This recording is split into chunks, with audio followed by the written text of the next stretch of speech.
आप सभी भाई-बहनों का सर्व कल्याण वृक्ष की प्रश्नोत्तर ज्ञान कक्षा में एक बार फिर स्वागत है। आज किसी भाई-बंधु ने प्रश्नोत्तर और तर्क संगत विश्लेषक शब्द पर ही एक प्रश्न रखा है कि कभी आप सर्व कल्याण वृक्ष में प्रश्नोत्तर शब्द इस्तेमाल करते हो, यानी कि प्रश्नोत्तर ज्ञान कक्षा जैसे आज की स्थिति है। लेकिन जब-जब कोई प्रश्न का उत्तर हम देते हैं तो अक्सर हमारा संबोधन प्रश्नोत्तर ज्ञान कक्षा शब्दों से होता है।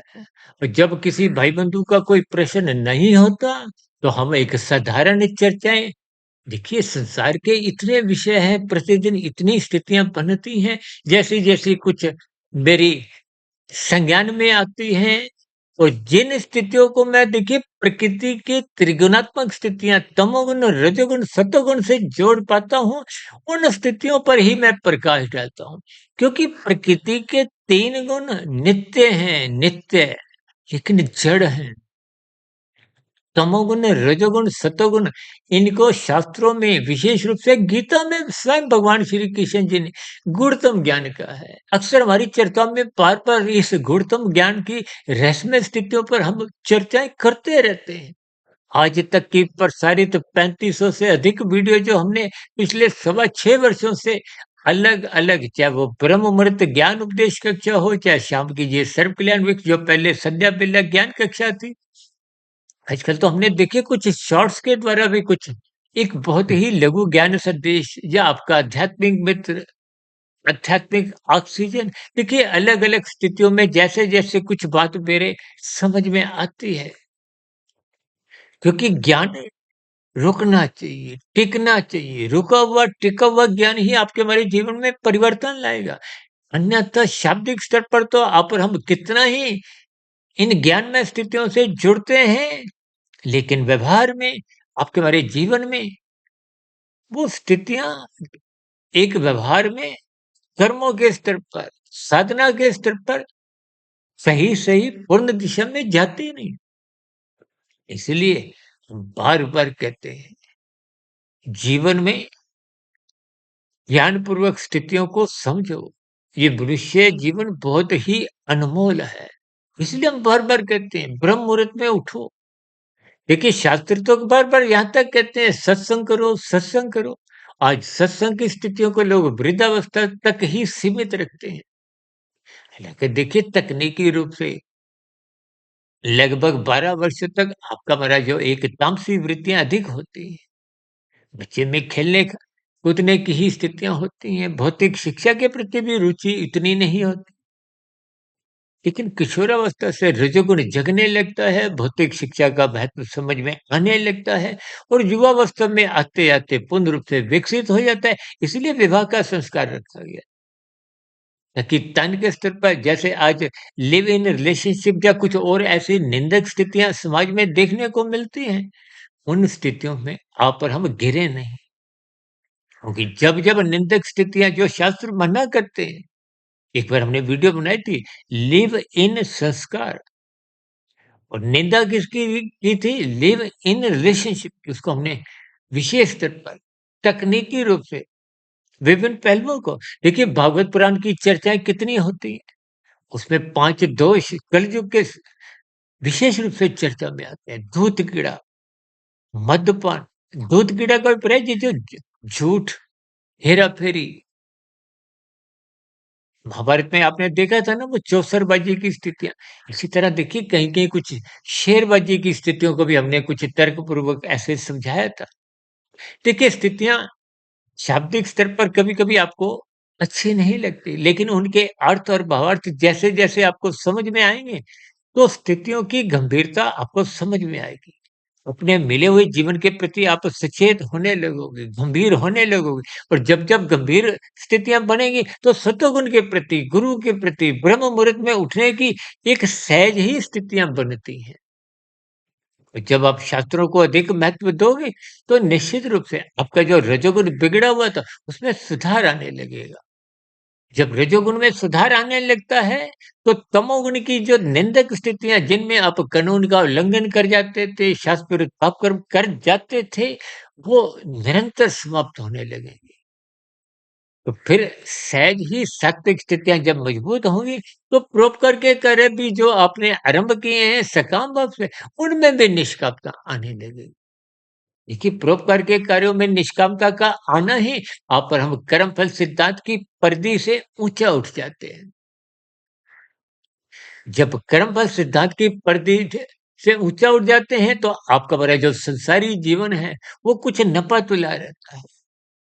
फिर परमात्मा के मार्ग पर जाने की कर्म योग, ज्ञान योग, भक्ति योग की स्थितियाँ अपना स्थान, अपना रास्ता बनाने लगती हैं। तो बार-बार कहते हैं, धर्म को प्रथम स्थान पे रखो। क्यों? क्योंकि अर्थ और काम बिगड़े नहीं। सर्वप्रथम तो ये रजोगुण, तमोगुण की स्थितियाँ ही मनुष्य को बिगाड़ती हैं। मनुष्य आरंभ में तमोगुण में गिरता नहीं है, ये बिगड़ा हुआ रजोगुण ही उसको बाध्य कर देता है। आज समाज में जितने भी अपराध होते हैं, कानून का उल्लंघन होते हैं, शास्त्र विरुद्ध पाप कर्म होते हैं, ये आपके हमारे बिगड़े हुए भोग विषय हैं। 5 भोग विषय गंध, रस, रूप, स्पर्श, शब्द जब ये बिगड़ने लगते हैं, इन बिगड़े हुई स्थितियों पर ही नियंत्रण पाने के लिए स्वयं गीता में भगवान श्री कृष्ण जी ने अर्जुन के रथ के 5 घोड़ों की स्थितियाँ दर्शाई हैं। उन घोड़ों की लगाम अपने हाथ में रखिए। ये सभी संकेत ज्ञान में स्थितियाँ इसीलिए बताई गई हैं, ताकि आप अपने शरीर के जो 5 ज्ञानेंद्रियाँ हैं, जो 5 भोग्य विषयों के सुखों के लिए भागती हैं और उसी के लिए ही 5 कर्मेंद्रियाँ कर्म करती है, और करने में जब आप कानून का उल्लंघन करते हो, शास्त्र विरुद्ध पाप कर्म करते हो, देखिए यहाँ की व्यवस्था से यदि आप बच जाते हो, तो कोई इसमें खुश होने की बात नहीं। कर्म बल सिद्धांत की स्थितियाँ उसी क्षण आपको पकड़ लेती हैं। ये सभी स्थितियाँ प्रारंभिक स्तर पर कभी-कभी मनुष्य को समझ नहीं आती। देखिए, कर्म फल सिद्धांत, कर्म होने के बाद फल आना निश्चित है। उस निश्चित स्थिति का ही दूसरा नाम सिद्धांत है। देखिए, संसद में, विधानसभा में समय-समय पे बने हुए कानून अधूरे होते हैं, उनमें संशोधन की गुंजाइश होती है, तभी उसमें संशोधन लाए जाते हैं। लेकिन परमात्मा की व्यवस्था अनादि काल से, उसमें कभी कोई संशोधन नहीं होता। तो सिद्धांत रूपी स्थिति है। सिद्धांत का मतलब ये है, यहाँ सिद्धि का भी अंत हो, सिद्ध हो होने का भी अंत, यानी कि एक बहुत ही सर्वोच्च स्थिति। इन सभी स्थितियों को आप भी तर्कपूर्वक समझिए, कि मन में भी जब-जब कोई प्रश्न हो, देखिए शास्त्रों को आप जितना गहरे तल पर समझने का प्रयास करोगे, तो निश्चित रूप से कुछ प्रश्न उठते हैं। और उन प्रश्नों का ही हम इस सर्व ज्ञान वृक्ष की प्रश्नोत्तर ज्ञान कक्षा में उठाते हुए अपनी वीडियो को एक दिशा देते हैं। जब प्रश्न नहीं होते, तो हम एक साधारण स्थितियों में, इसलिए हमने तर्क संगत विश्लेषण की स्थितियाँ, विश्लेषण का मतलब उस पे सभी पहलुओं पर थोड़ी स्थिति पर नज़र डालते हैं। तर्क का मतलब ही ये है, 2 जमा 2 4, 2 जमा 3 5। मात्र स्थितियों को कुछ अलग से, कभी-कभी हम देखिए दार्शनिक स्तर पर कुछ भावार्थ रूपी चर्चाएँ भी करते हैं। लेकिन जहाँ ऐसी चर्चाएँ होती हैं, उनके भावार्थ बहुत गहरे होते हैं, दार्शनिक स्थितियाँ होती हैं, तो वहाँ हम उस स्थिति विशेष पे कुछ शाब्दिक स्तर पर प्रकाश डाल देते हैं। इसलिए मेरी आप सभी भाई-बहनों से विनती है, अपनी ज्ञान में स्थिति निरंतर मजबूत बनाएँ, क्योंकि ज्ञान में स्थिति मजबूत होने से ही आपके हमारे कर्मों में निखार आता है। कानून का पालन होता है, शास्त्र सम्मत कर्म अपने आप होने लगते हैं, शुभ संस्कार कार्यश्री में पहुँचने लगते हैं। कुल मिलाकर आपका हमारा भौतिक स्तर पर भी जीवन सफल होने लगता है, और आध्यात्मिक स्तर पर सार्थक दिशा की ओर जाता है। अभी कुछ रोज पहले हमने देखिए संघर्ष से सफलता और साधना से सार्थकता की स्थितियों पर एक ब्रह्म मुहूर्त ज्ञान उपदेश कक्षा में एक वीडियो प्रसारित की। इन सभी स्थितियों को आप भी तर्कपूर्वक समझिए, तौलिए। कोई बात मेरी कही गई आधी-अधूरी लगती हो, तर्कसंगत सही नहीं लगी हो, पर आप अपना सुझाव या कोई बात बुरी लगी, तो क्या आपत्ति, शिकायत, इन सभी स्थितियों को नीचे दिए गए कमेंट्स बॉक्स पर सदा ही स्वागत। आज की चर्चा विशेष को अब यहीं विराम देते हैं। कल सुबह फिर मिलेंगे ब्रह्म मुहूर्त ज्ञान उपदेश कक्षा में। तब तक आप अपने आध्यात्मिक में सुधीर भाटिया फ़कीर को इजाज़त दें। वीडियो विशेष को ध्यानपूर्वक सुनने के लिए आप सभी भाई-बहनों का बहुत-बहुत धन्यवाद।